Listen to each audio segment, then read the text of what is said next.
Cadena de datos, episodio número 36. El invitado de hoy es Pablo de Grande. Pablo es doctor en Ciencias Sociales y Humanidades y licenciado en Sociología.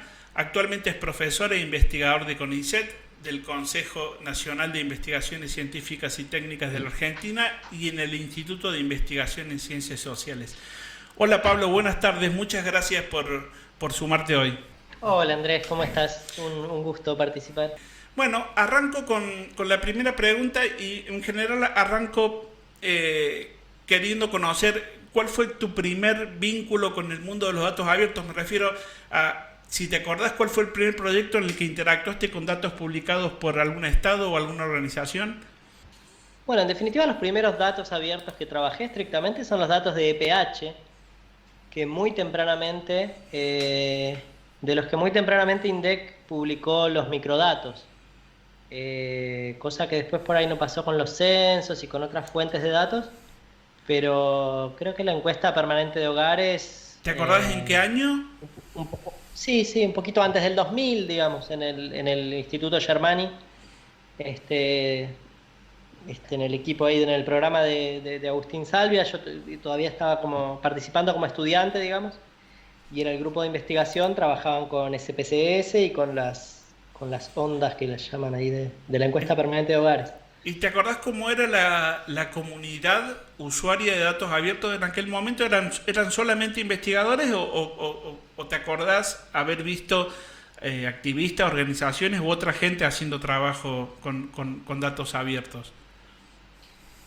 No, bueno, ahí por ahí cabría pensar esa cuestión, ¿no? Si, digamos, en ese momento, la definición que tenemos ahora de datos abiertos convierte esos datos en datos abiertos, Sí. pero no es que en ese momento los llamáramos datos abiertos ni, eh, qué sé yo, eran las bases del EPH, digamos, pero todavía no se visualizaba, yo no visualizaba, por esa época, eh, la cuestión del acceso a los datos como un problema que tuviera un nombre y que tuviera una historia. En ese sentido, tal vez más desde el- pensado más como un movimiento, digamos, preocupado por el acceso. Mi primer contacto fue en el camino de hacer el portal de Acta Académica, tomar contacto con lo que tiene que ver con acceso abierto, que es, digamos, como un movimiento hermano del de datos abiertos, Sí. y toda esa preocupación por el acceso a las publicaciones científicas y lo que es digamos, en el norte el problema de las revistas pagas y en el sur el problema, bueno, de que no se Te, acceda, ¿no? Problemas de sí. infraestructura, problemas de, Te, de, de, de persistencia, de publicación Te adelanto, accesible de te, las te adelanto revistas. una pregunta que tenía para más para el final, pero tenemos una ley nosotros de acceso abierto que vos corregime, entiendo que obliga a los científicos a publicar los datos de sus investigaciones y dejarlos disponibles para la comunidad. Te quería preguntar si la ley es así y si efectivamente se cumple cabalmente hoy en Argentina. La ley es así, es decir, da un periodo, digamos, de embargo, digamos, e incluso el investigador puede declarar condiciones por las cuales no puede hacer públicos sus resultados o sus datos, pero en principio impone como una obligación universal a todos los investigadores financiados con fondos del Estado Nacional, hacer públicos, o sea, hacer accesibles los textos que publique y hacer públicos sus datos.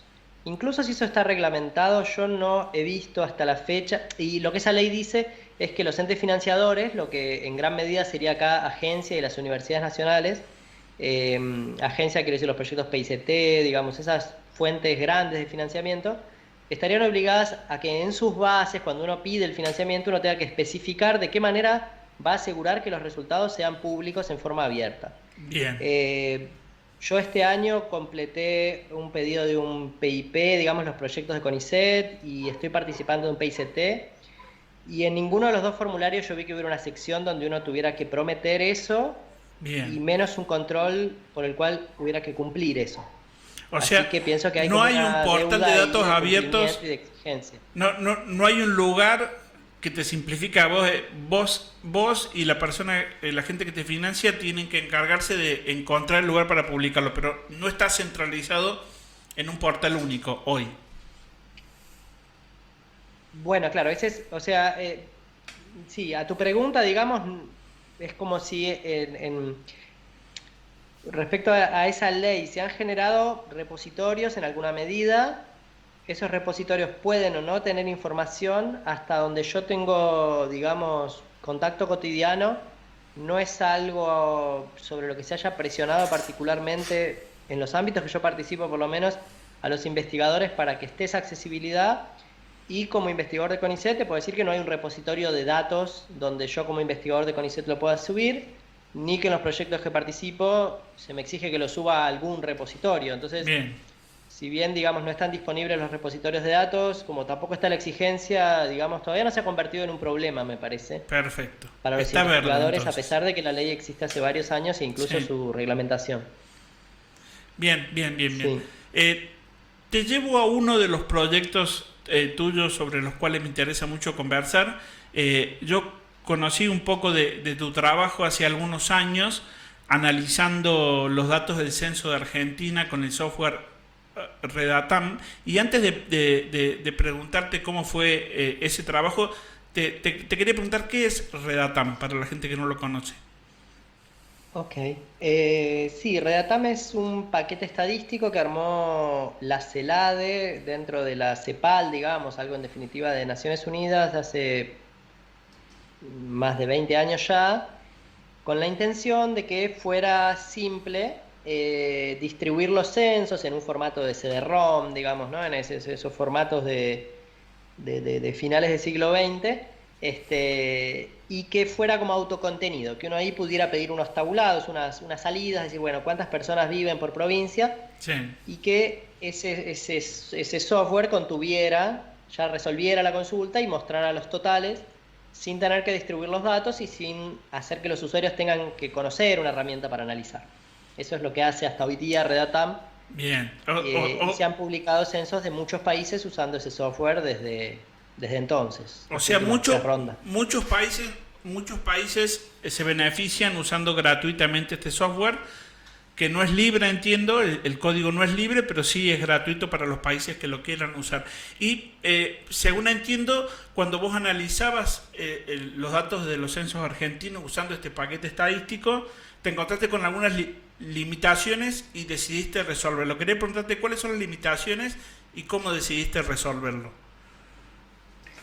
Bien, sí, por un lado estaban digamos, cuando uno quiere hacer análisis estadístico, que eso no quiero meter en cosas muy técnicas, pero digamos que cosas que son cotidianas para un análisis, hacer clúster, hacer regresiones logísticas, bueno, la mayoría, digamos, incluso decir, bueno, pero quiero combinar esta variable con esta variable, con esta variable, con esta variable, y manejarse rápidamente con los datos, uno se encontraba con la limitación de que Redatam, publicar el censo con Redatam implica que uno, finalmente, si uno quiere analizar con un paquete estadístico los datos, no los tiene los datos.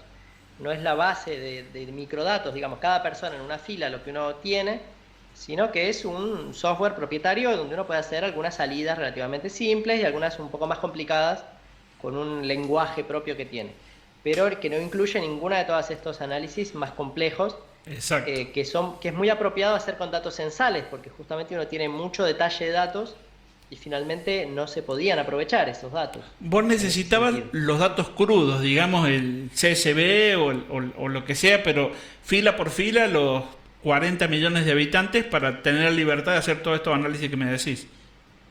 Claro, por lo menos si uno quiere decir, bueno, ¿cuál es la probabilidad, ¿no? Algunas publicaciones posteriores que salieron, ¿no? ¿Cuál es la probabilidad de que un chico o una chica de 15 años deje la secundaria en tercer año? ¿Cómo influye la edad de los adultos de la casa, su ocupación, el tipo de vivienda, ¿no? Y 8 factores más o 10 factores más de la vivienda, de quienes viven y de la persona misma. Bueno, eso era imposible a pesar de que de alguna manera los datos estaban. Entonces, si yo podía leer cada registro, iba a poder hacer eso. Bien. ¿Y cómo lo resolviste? Porque entiendo que Redatam anuncia en la información, vos ves que ellos dicen que la información está cifrada para cuidar la privacidad de las personas y para que no se pueda hacer un mal uso de estos datos. Claro. ¿Qué encontraste Sí, vos ahí, cuando, bueno, cuando te metiste dentro del CD? ahí me llevé varias sorpresas, porque en principio fue, digamos, una cuestión exploratoria de decir, bueno, veamos qué tan protegidos están los datos, ¿no? Veamos qué tan lejos estoy de poder ver algo. Eh, Porque efectivamente lo que se publica en la página y en artículos de revistas revisadas por pares, lo que el grupo que hace Redatam dice desde hace 25 o 30 años, es que los datos están encriptados, que están transformados de diferentes maneras, que están compactados, usan varios términos para decir que le garantizan a las oficinas estadísticas que nadie los va a poder leer. Sí. Pero bueno, no sé, yo me puse a mirarlos de todas maneras, empezó un poco también, bueno, uno tiene los datos ahí, digamos la carpeta de Redatam, y empezar a mirar y en algún momento empezar a ver que por cada variable había un archivo y que si una base era más chica, esos archivos, que había cierta relación entre los datos que uno conocía y los archivos que uno veía. Lo que se llama Y a ingeniería partir de ahí inversa de fue que alguna empecé forma. a tomarme un poco más en serio, a hacer un análisis exhaustivo de qué tan posible era leer esos datos, pensando en los dos productos, ¿no? En poder responderle a las oficinas de estadísticas que habían confiado durante 30 años en la CELADE, en la cuestión de que sus microdatos no iban a ser leídos, dado que, por lo que busqué, ninguna oficina, ni ellos mismos, explicaban de manera abierta cuál era la técnica de protección que usaban. Entonces, por un lado estaba ese servicio que de alguna manera yo podía dar, decir, ok, sí son seguras y de tal manera. Y por otro, bueno, si no lo eran, si iban a poder leer los datos para hacer análisis estadístico, lo cual era muy interesante. Y entonces, ¿qué encontraste? ¿Encontraste que podías desencriptar, si corresponde la palabra, o extraer los datos de ese CD para usarlo de la forma completa?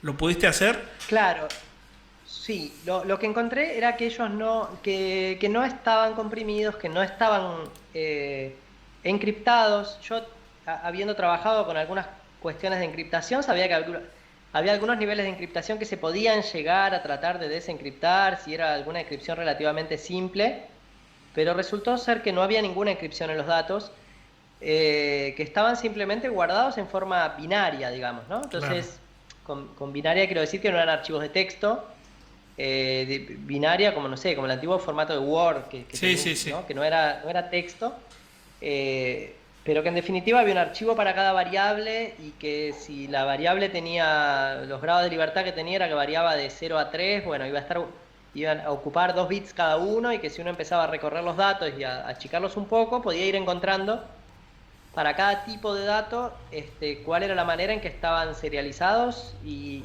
maneras entonces de poder volverlos a convertir en un formato legible, ¿no? Entonces me imagino que fue un trabajo arduo y largo donde fuiste variable por variable, archivo por archivo y conseguiste sacar todos los datos que en teoría no se podían sacar.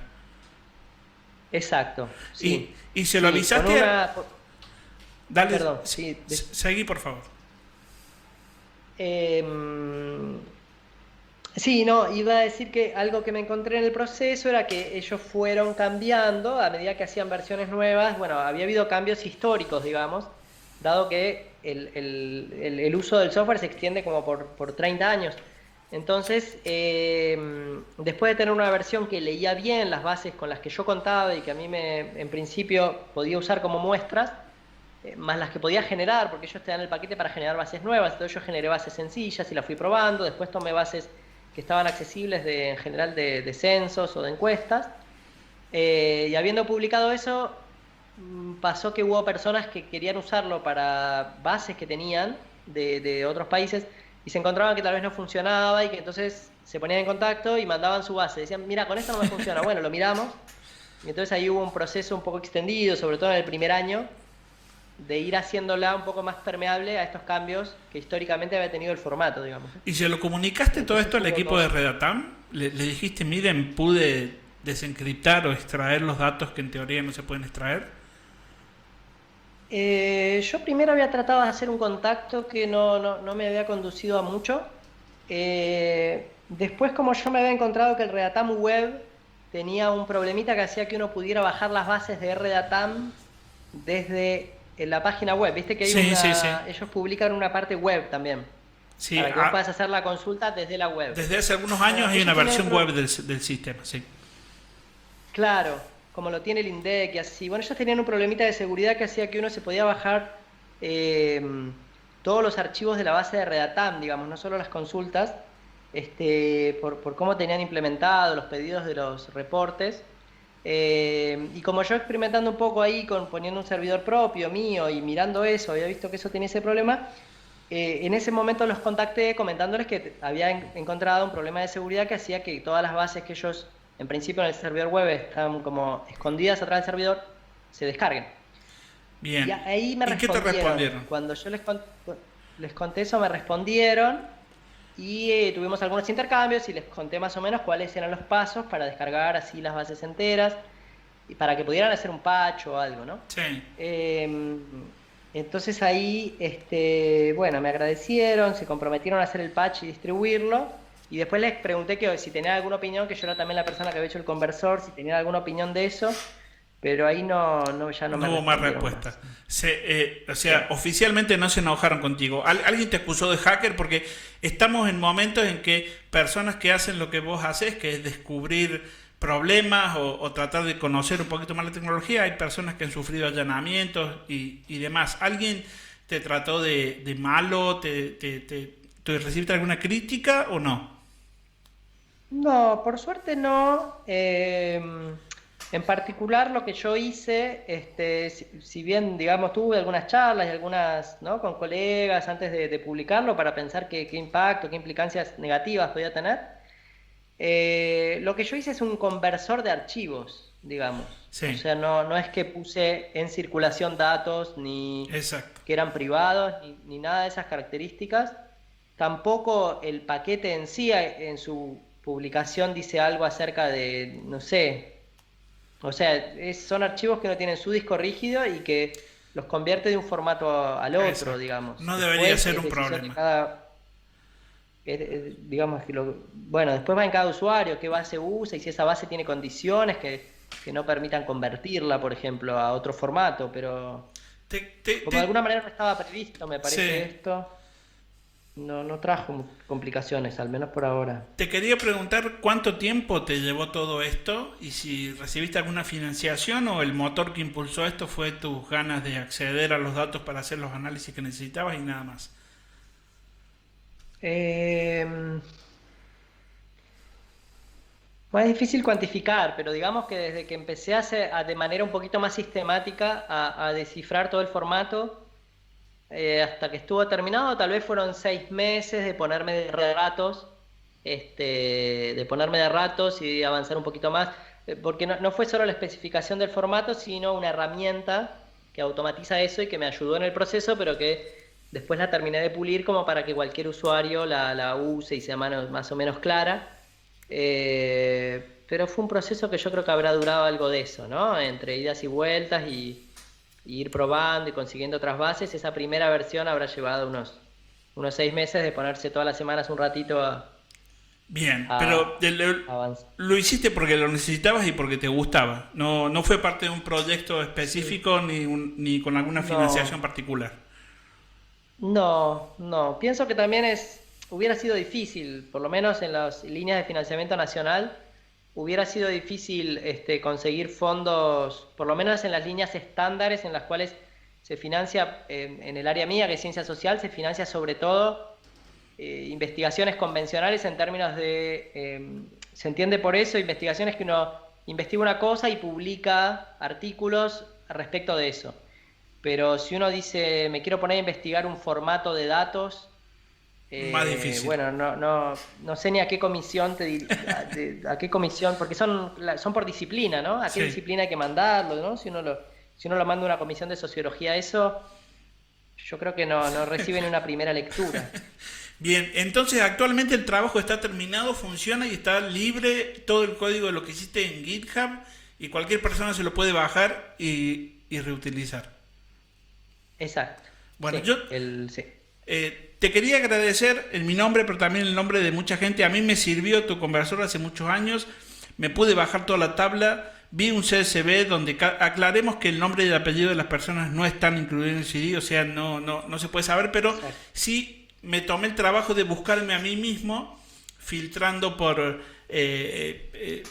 mi edad, por las variables que ya existen, y Ajá, logré casi encontrarme a mí mismo en ese censo. O sea, el único riesgo que veo claro. acá es que conociendo 6 o 7 cosas sobre alguien, quizás puedas encontrar su fila y conocer las otras 10 o 15 cosas que el censo informa de cada persona. Pero te quiero agradecer profundamente porque lo que hiciste y además lo de liberar el código para que los demás lo vean, lo mejoren y demás. Lamento mucho que Redatam no haya tomado esto para, para hacer cambios, pero te lo quiero agradecer personalmente.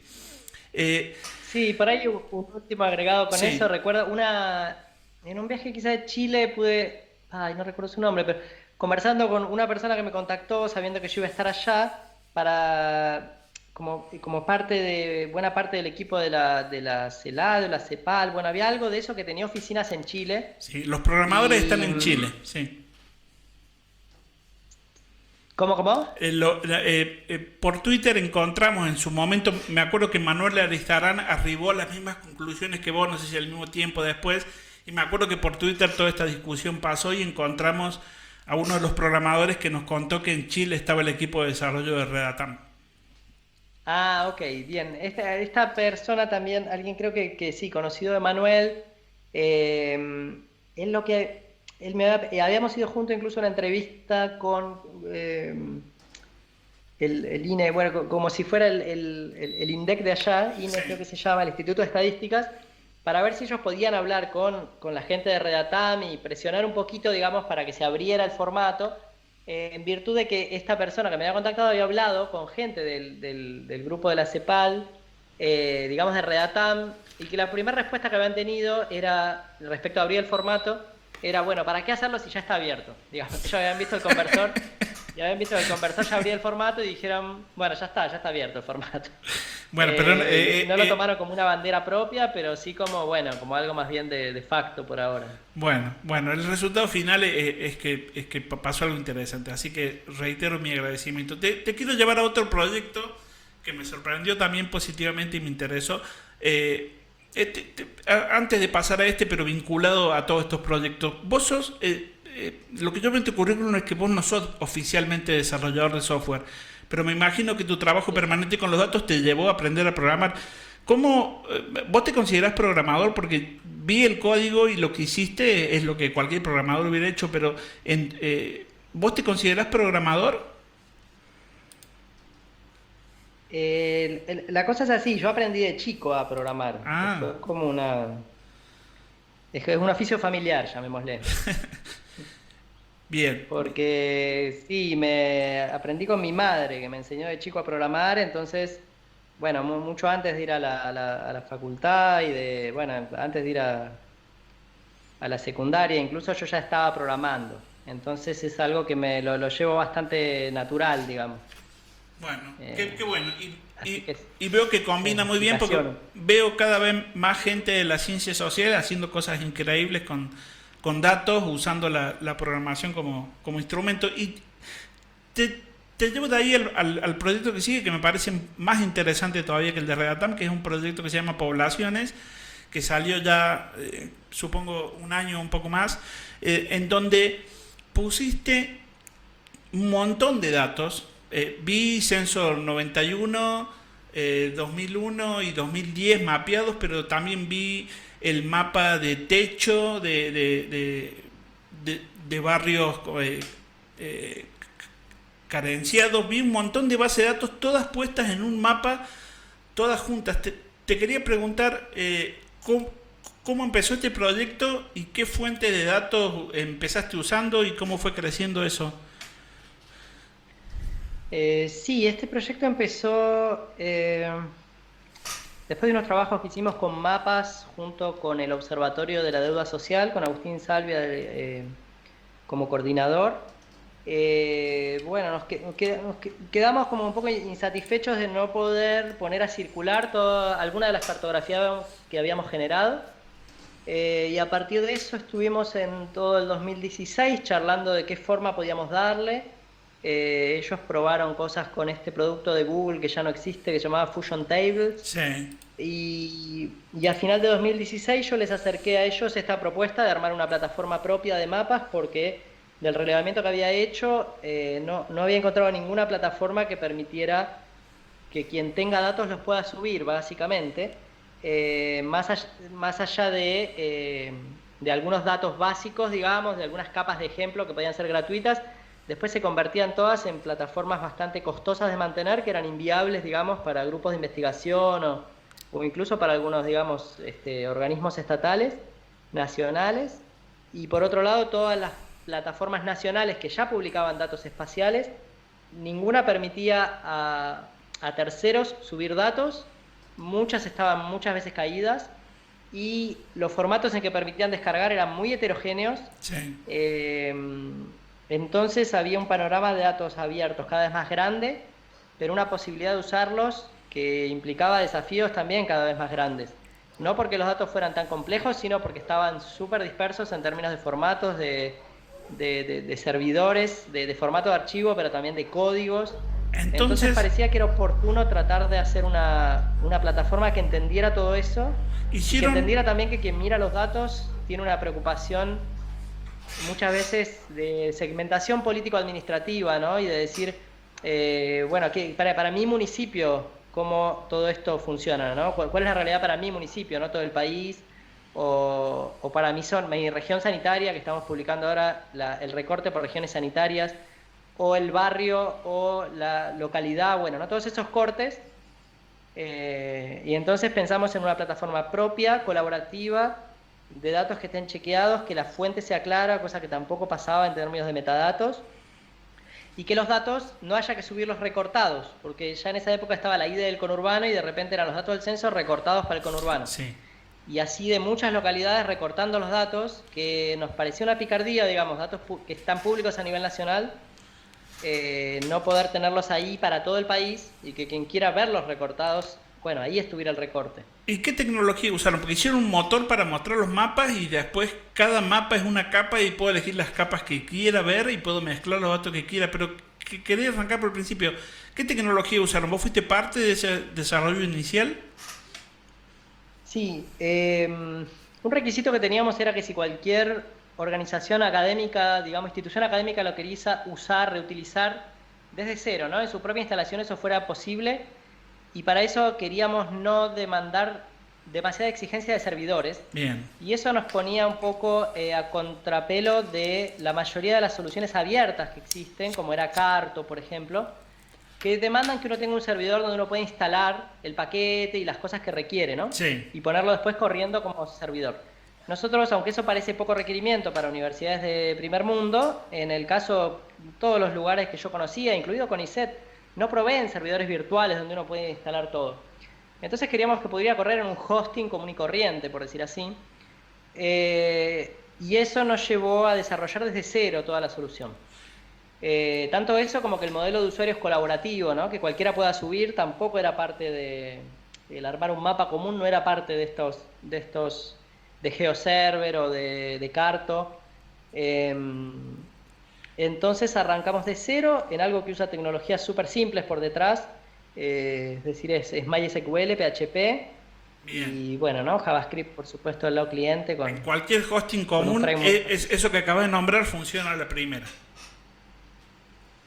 Claro, entonces en hosting compartidos uno puede subir la solución, correrla, y para el usuario está dando una experiencia de uso que sin embargo es súper moderna y súper compleja, digamos, y que es comparable a la de estas plataformas que te mencionaba, pero por detrás no tenemos levantado un servidor propietario. Bien, y si yo quiero subir un dato, entro a la página, para los que no la conocen, poblaciones.org, muy interesante para los que necesiten datos georreferenciados Argentina. Si yo quiero subir datos, me registro, lo subo, ¿eso tiene algún control de parte de ustedes? ¿Alguna curaduría? ¿Alguna validación? Te cuento, eso se da un poco en dos pasos. Si vos entras, te registras, querés subir tus datos, no hace falta, digamos, que pases por ningún filtro. Nosotros monitoreamos, digamos, hacemos más o menos un monitoreo de lo que hay, pero ahí no hay ningún filtro, vos podés generar ahí tu link y compartirlo y difundirlo en tus redes, y ahí podés, incluso vos partís tal vez de un listado de códigos de departamentos o de radios o de lo que fuera, subís ese archivo plano y eso se convierte en un mapa visible, ¿no? Incluso no hace falta que tengas las cartografías, por ejemplo, de departamentos, sino que el sitio ya las tiene, simplemente hacer la coincidencia. Bien. Lo que nosotros ofrecemos es la posibilidad de que una vez que tengas esos datos andando, pidas revisión de esos datos para ser indexados. Si nos los pones en revisión, nosotros miramos, podemos hacer sugerencias sobre los datos, podemos invitar a revisores externos, digamos, gente que trabaja en esas temáticas y que haga un feedback sobre cuestiones que mejoren esa información o que la hagan ver más claro, que simplemente digan sí, está perfecto. Y Cuando pasa ese filtro... Claro, en ese caso ahí son oficiales. Claro, entonces cuando hacemos esa revisión de pares, digamos, ese trabajo académico de formato y de contenido, en el caso de esos datos pasan a estar indexados. Eso hace que si en nuestro buscador alguien pone, qué sé yo, no sé, situación migratoria, ¿no? Migrantes en el buscador de arriba, o a través de un botoncito que se agregan información al mapa, o incluso hacia Google, que nosotros exponemos las capas de un modo que Google las pueda ver. Entonces si uno busca NBI en, qué sé yo, Famaillá, bueno, hay una entrada en Google que es NBI en Famaillá, qué bueno. Mapa de eso, ¿no? Que permite entrar y ya ver eso recortado. Bueno, si cualquier persona sube sus datos y pasa por este proceso de revisión, nosotros vamos a exponer sus datos hacia Google para maximizar la visibilidad, pero solo en ese caso ponemos este tipo de curaduría a disposición de los usuarios. Si no, los usuarios también pueden subir su mapeo para el uso que precisen. También hay una cuestión de que se pueden subir los datos para verlos cruzados con los demás datos. Claro. O para usarlo como un grupo de trabajo, que son 5 personas con datos espaciales, los suben ahí y los pueden tener como privados, incluso que nadie los pueda ver salvo ellos. Y el sitio funciona perfectamente también como eso, ¿no? Como un espacio de trabajo. Y me hablaste de formato y creo que es un problema clave hoy en el mundo de los datos georreferenciados. Si yo me quiero bajar cualquier dataset, ¿en qué formato me los puedo bajar? Bien, el sitio ofrece, sin importar cómo se haya subido el archivo, el sitio ofrece bajarlos en formato CSV, ofrece bajarlo en Excel, ofrece bajarlo en formato SPSS y en formato Stata. Es un poco para economistas, pero sí, bueno, lo hemos hecho también. Así que cualquiera de esos formatos, el caso de los formatos en SPSS y Stata lo que permite es bajar los archivos con etiquetas, que eso por ahí que no está mucho en el palo de los datos no le cambia, pero uno puede tener tal vez, no sé, un listado de escuelas que dice, bueno, cuando el sector es 1 significa estatal, cuando es 2 es privado, ¿no? 1 estatal, 2 privado, 1 estatal, 2 privados. Y así un montón de columnas que después de bajar un CSV que tiene 1, 2, 1, 2, 1, 2, para trabajarlo necesita, reponer esos códigos. En el caso de que uno baje cualquiera de los padrones o de datos que están en poblaciones, al bajarlo en formatos más ricos, como es el formato de SPSS o de Stata, esas etiquetas ya están, digamos, las columnas ya tienen esos metadatos y siempre nos pareció que eso era importante. Y uno puede elegir que eso baje incluyendo las columnas con los polígonos o no, ¿no? En caso de que haya polígonos. En GeoJSON o en... Perfecto. O en WKT. Bien. ¿Y qué más necesita este proyecto? ¿Necesitan financiación? ¿Necesitan más datos? ¿Está buscando algún dato que no conseguís? ¿Cuál es el próximo paso? ¿O cuáles son los próximos pasos? Bueno, es una buena pregunta. Como proyecto abierto, uno puede pensar en muchas... yo diría en líneas o en caminos por los que puede crecer.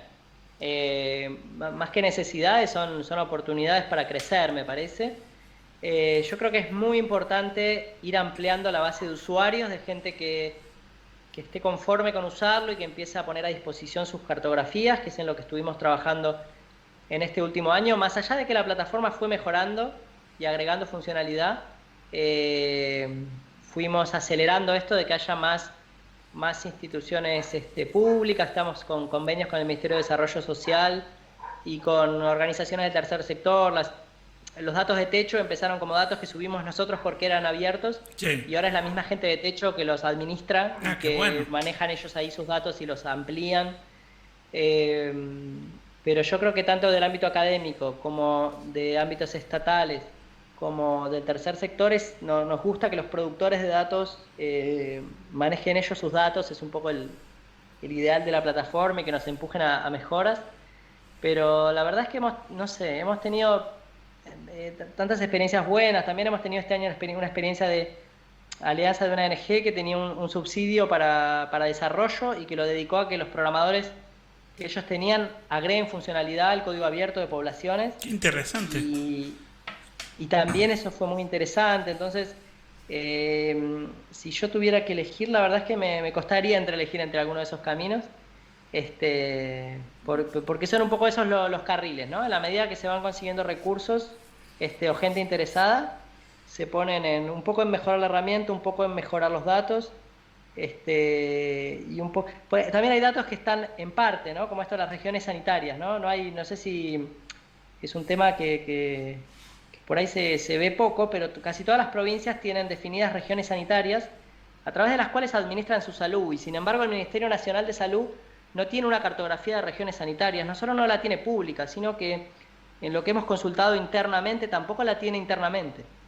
Entonces, y sin embargo parece razonable tratar de ver indicadores por región sanitaria, porque así es como los funcionarios en cada provincia distribuyen sus recursos, digamos, no es solo un precinto estadístico, digamos, como son a veces los departamentos. Las regiones sanitarias tienen cabeceras, los hospitales dependen de esa región, y sin embargo, bueno, no, eso no estaba. Entonces estuvimos trabajando nosotros en rearmarlo. Hay la provincia de Buenos Aires y la ciudad de Buenos Aires, uno entra a sus páginas y tienen visibles cuál es el mapa. Pero hay otras en que hay que ir a la normativa en que se definió y en base a cómo está escrito en el texto de la normativa dibujarlo. Hay otros en que hemos conseguido los mapas, que por ahí era un Word con un dibujo casi, ¿no? casi hecho a mano, como un croquis de las regiones. Es común. Alguna provincia para difundir información de la pandemia, uno tenía que lo había hecho por región y tomamos las regiones y lo armamos. Pero a veces ahí es tiempo, ¿viste? Yo no sé si... A veces no es cuestión de dinero, sino de elegir bien cuál es la pieza que está faltando y tratar de armarla, ¿no? Exacto. Te llevo esto daría para conversar un poco más, pero creo que está muy bueno y creo que gente de la comunidad de software libre, gente de los datos abiertos, tiene que tener en su agenda este portal, porque está todo ahí, hay muchísimos datos para bajar, muy interesante. Te llevo al último proyecto que me pareció increíble por la simpleza y por lo poderoso de lo que hiciste. Dejaste durante todo un año un robotito, le diría yo, un programita de computadora que cada tantos segundos o minutos se fijaba si los portales nacionales, provinciales, páginas web estatales o sistemas web estatales estaban funcionando o no.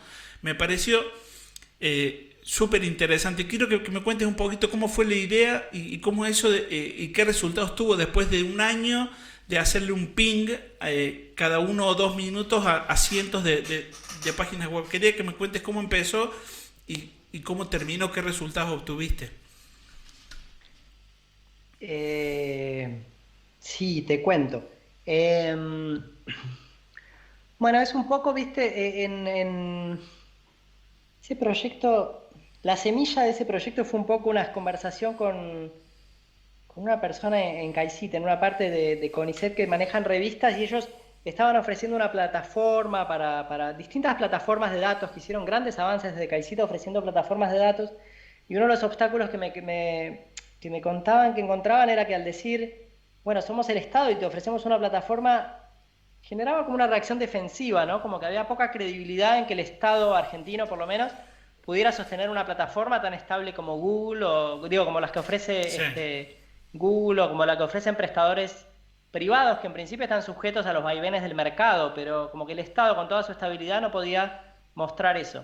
Y coincidía con la percepción que uno tenía, ¿no? Uno escuchaba eso y decía, y es que es así, ¿no? Se caen, las páginas del Estado se caen. Pero sin embargo, encontré que eso no salía de la percepción, que digamos, de esa experiencia subjetiva de un montón de personas, pero que no había un registro constante y sonante de qué tan mal, por decir así, funcionaba, o si era cierto que funcionaban mal, las plataformas estatales. Y me pareció que, bueno, la manera de medirlo era la manera en que por otro lado cualquier prestador de un servicio online se mide a sí mismo, que es tener una medición regular de disponibilidad de servicio. En un punto era muy simple la propuesta, se hacía un poquito más complejo porque yo quería que... Yo me esperaba otra cosa, bueno, igual que con lo de Redatam, yo me esperaba otra cosa y eso fue interesante. Yo me esperaba que Argentina no pudiera tener buenos servidores porque la luz se corta, viste que, bueno, está en el diario de hoy, ¿no? Sin ese barrio de capital sin luz eléctrica, ¿no? Ahí uno dice, bueno, ¿cómo hago para que poblaciones funcione bien? ¿No? ¿Cómo hago para que la infraestructura que yo hago funcione bien si no podemos asegurar la electricidad? Y lo que me encontré era que eso no era un factor casi, ¿no? Por un lado, para armar mi infraestructura de medición, entonces, aunque me donaran espacio de servidores en Argentina o consiguiera recursos, yo no quería que mi herramienta de medición se cayera cuando se cortaba la luz, porque iba a estar diciendo que no funcionaba un servidor en Salta, porque se cortó la luz en Capital, donde estaban mis servidores, eso no podía pasar. Entonces, bueno, fue implementar crons y jobs y cuestiones que pudieran correr en servidores externos a precios económicos. En realidad fue gratuito finalmente. Aprovechaste el año gratuito que da Amazon para hacer correr exactamente un año esto. Claro, minimizando ahí claro, lo que fuera ancho de banda y otras cuestiones que podían ser un límite. Lo pude sostener desde una cuenta de AW3 de Amazon y los resultados fueron heterogéneos. Los resultados, digamos, el rendimiento de los servidores estatales es muy malo comparado con el resto. Digamos, a modo de control incorporé los diarios nacionales, sector sitios de privado, estilo Mercado Libre, digamos, algunas referencias de control que no estábamos comparando con los servidores de Google, digamos, sino con servidores nacionales. Pero del sector privado. Los servidores de la ciudad de Buenos Aires respondieron de una manera que estaba bien. Digo, no es solo una cuestión de estatal-privado. Hubo servidores estatales que funcionaban bien y como generalidad habría que decir que los de la ciudad de Buenos Aires se diferenciaron en el rendimiento, pero después uno encontraba que mucha heterogeneidad, es decir, que los servidores de universidades se comportaban distinto que los del ministerio. Los del Ministerio de Ciencia resultaban ser los que peor rendimiento tenían, pero también, no sé, la página de ANSES, y en márgenes que uno no se esperaba, ¿no? De repente servidores que estén como los del Ministerio de Ciencia para pedir subsidios, en particular justo ese, ¿no? Para pedir, donde uno presenta, digamos, sus antecedentes, que estaba el 30% del tiempo caído. Es muchísimo. Para la gente que no conoce, en general uno espera que esté el 99% del tiempo andando. Claro, que esté solo el 70% es un montón. Claro, es impensable y viendo esos avances a mitad de año, ya evaluando cómo venía la cosa, uno decía, bueno, por ahí es que los apagan de tal hora a tal hora, están apagados. Por ahí es algo por política, digamos. Y no. Y entonces hicimos controles en paralelo a continuar el proceso sistemático. Hicimos controles desde otros puntos para ver si estaban bloqueando nuestras IPs por algo. Y no, realmente se caían aleatoriamente en esas tasas, ¿no? 30% de las veces caídas en forma aleatoria. Y cruzado incluso con esto de si cuando había cortes de luz, porque bueno, hay información de cuándo hay cortes de luz y cuáles son los picos de consumo de luz, y no coincidía con los picos de consumo de luz, no coincidía, incluso uno pensaba, bueno, por ahí la gente de tecnología los fines de semana no está y se caen los servidores. Y al revés, funcionaban peor en horas de semana, como que uno se imaginaba que hay parte que hace tal vez a la falta de procesos, sí, de que se pasan... incluso por el tipo de error, ¿no? En el artículo que publiqué está el tipo de error y son errores muchos daba la impresión que eran que se pasan versiones que no están bien testeadas, actualizaciones que simplemente se deja caída el servicio hacia el público mientras se hacen actualizaciones que deben ser muy necesarias, pero que generan falta de disponibilidad durante horas o días. Y ese fue un poco el horizonte que me encontré de la infraestructura que hay para el gobierno electrónico, donde hay mucho para mejorar, y daba la impresión que había necesidad de mejorar en todos los niveles de proceso, ¿no? Desde la infraestructura hasta el software, hasta los pasajes de versiones, porque realmente estaba muy lejos del estándar que hoy día uno ve en cualquier servidor de aplicaciones. Te hago una pregunta hipotética, si se puede. Suponete que el presidente o el gobernador o algún gobernador te invitan, te convocan a ser secretario o director nacional de algún área vinculado a los temas que manejás o a temas de gobierno electrónico, de datos abiertos o algo más vinculado a ciencias sociales. ¿Aceptarías? ¿Te parece una opción ser funcionario político del gobierno que fuera? ¿Es una opción que aceptarías si se diera? Qué pregunta, ¿eh? No, no, la verdad es que no sé, no sería algo que me parezca ni bien ni mal. Me parece que hay mucha falta de políticas de mediano y largo plazo, que hay mucha falta, por lo menos en mi área, que es actual, digamos, trabajo en CONICET, entonces en el campo de investigación de ciencias sociales y humanas, por lo menos, hay mucha falta de mirada de la necesidad de infraestructura, de infraestructura digital. Eh, y pienso que cualquier mejora en esa línea no es ni solamente una ley, ni solamente un formulario, ni solamente un funcionario, perdón, ni solamente un proyecto. Me parece que haría falta algo bastante transversal, eh, en lo que yo, bueno, pienso que trato de aportar en esa línea, incluso en ausencia de cuestiones así de transversales. Trato de aportar, si hubiera algo así de transversal, también yo trataría de aportar desde el lugar que fuera, me parece. Bien. Pero pienso bueno, que se necesita mucho. Ojalá, digo, en cualquiera de estos niveles, digamos, a nivel CONICET, a nivel ministerios, o a un nivel ejecutivo más amplio, se pudiera ver las pequeñas cosas, ¿eh? Y no digo grandes inversiones, sino cosas coordinadas, ¿no? Porque hay inversiones y de repente se han visto, ¿no? Colgado de ARSAT y de algunas Sí, iniciativas así, el armado de ciertos data centers y de cosas, pero que después, sin embargo, uno habla con investigadores y están recurriendo a espacios gratuitos en Google Drive y en Mega, ¿viste? Esa es la realidad de los investigadores. claro, y tenemos Entonces, bueno, toda la no hay, infraestructura de no está. ARSAT por ahí falta coordinación y organización para que eso llegue a todos. Claro, y por lo menos en mi área yo no veo que esté la visión ni siquiera de que hay que conectar, ¿no? Un data center son algunos miles de investigadores que se financian mes a mes y no se les ofrece ninguna plataforma transversal de trabajo.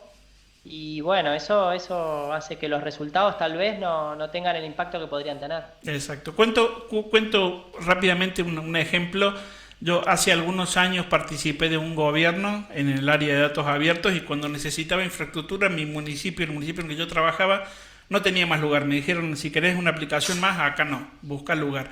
Y encontré que ARSAT tenía, me contacté con la gente de ese equipo, me dijeron, pedinos lo que quieras, le pedí 14 máquinas virtuales para un montón de proyectos que necesitaban lugar y me dieron las 14, así que mi solicitud o mi idea desde acá es que pidan y busquen porque lamentablemente no está tan coordinado, pero hay cosas para pedir. Pablo, última pregunta con la que cierro con todos los invitados. Este podcast se llama Cadena de Datos porque justamente intento conectar invitados. Quería preguntarte ¿a quién me recomendás que invite a tener una conversación sobre datos abiertos y estos temas? ¿A quiénes me recomendarías? Eh, Bueno, es colaboradora en poblaciones, pero pienso que es alguien que te puede hablar que tiene una trayectoria distinta de otras clases de datos. Una persona que se llama Jimena del Río, que ella trabaja desde humanidades digitales, es el campo de ella, no es tal vez el del dato estadístico como vengo yo. Y bueno, tal vez puedan charlar cómo son los problemas de los datos abiertos cuando lo que uno trabaja son novelas y mapas históricos, ¿no? Ellos trabajan desde la literatura y desde la historia. Bueno, la ponemos en la lista, Jimena. Tienen problemas bien interesantes de datos y de colaboración que tal vez puedan compartir. ¿Alguien más? Eh, Ay, se me va a ocurrir mucha gente cuando, Bueno, después me cuando podés cortemos la mandar un entrevista, email se me van a ocurrir un montón de personas.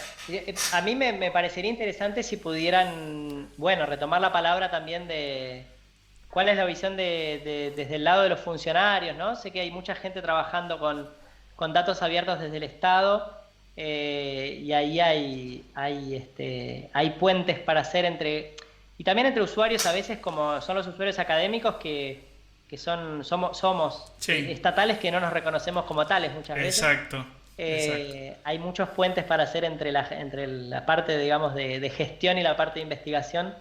Eh, no se me ocurre un nombre, pero me Sí. daría ganas de escuchar cuál es la visión de datos desde el Ministerio de Salud, por ejemplo. Sí, a mí me Sí, pasa que invito gente y a muchos no los dejan o está la autocensura porque los investigadores tienen más libertad de hablar, pero los funcionarios, muchos han hablado y muchos han participado y yo los valoro, pero me ha pasado más de una vez que me dicen, no, no se puede en este momento, en este contexto, es más delicado, pero creo que sería muy valioso que algún funcionario y sobre todo alguno más técnico, alguien que se meta en el barro de conversar abiertamente, aceptando lo que falta y valorando lo que hay, que no es poco.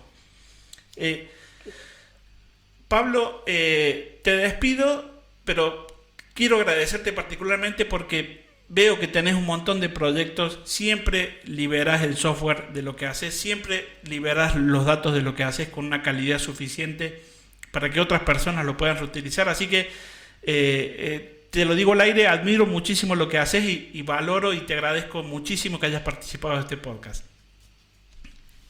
bueno, no, gracias a vos y a ustedes, Andrés, también, que bueno, sé que en el caso del Conversor Redatán, desde los primeros esfuerzos que estuve haciendo para ahí, ustedes estuvieron atentos y en la difusión y haciéndolo circular y bueno, y militando los datos abiertos, Exacto. de hecho desde mucho antes de mis laburos, así que súper valioso el laburo que hacen y lo que han ido liberando y generando ustedes, así que bueno, no, me alegra un montón poder participar. Gracias, Pablo, un abrazo.